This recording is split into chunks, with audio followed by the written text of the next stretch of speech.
Normally, when you start a world in Terraria, you can get two different biomes, the Crimson or the Corruption. Depending on the biome, you will fight the Brain of Cthulhu or the Eater of Worlds to upgrade your weapons and tools.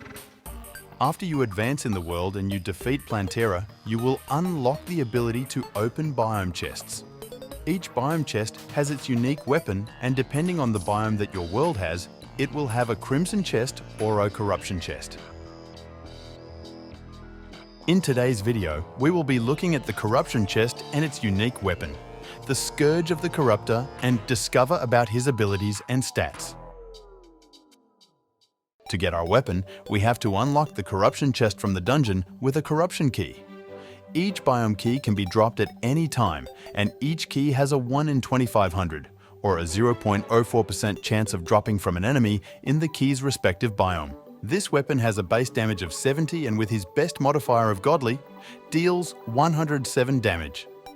This weapon inflicts about 450 damage per second, and for its attacks, it fires lances that separate into 2, 3 or 4 ricochet bullets on impact. Also, this ricochet bullets have auto-aim and deal about 80 damage and have infinite piercing.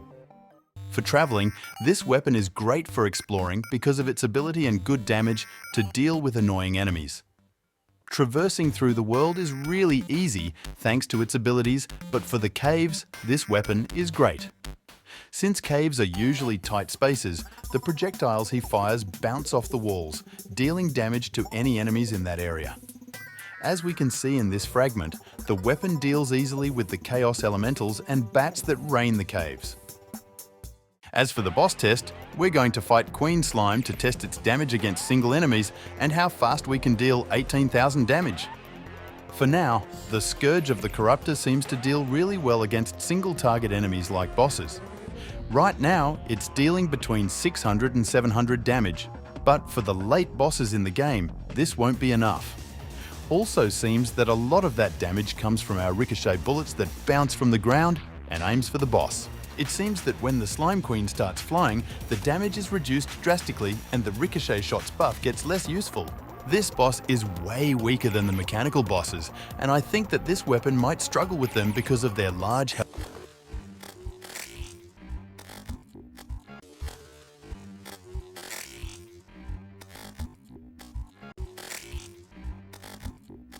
Well, that wasn't supposed to happen, but I guess Quay take the win.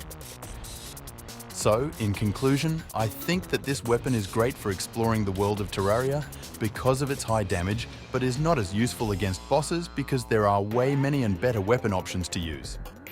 Also, we can't ignore that we have to get a very rare item to unlock this weapon, so I personally think that is not useful enough for grinding to unlock it, but if you get, by chance, this hollowed key, you can try it.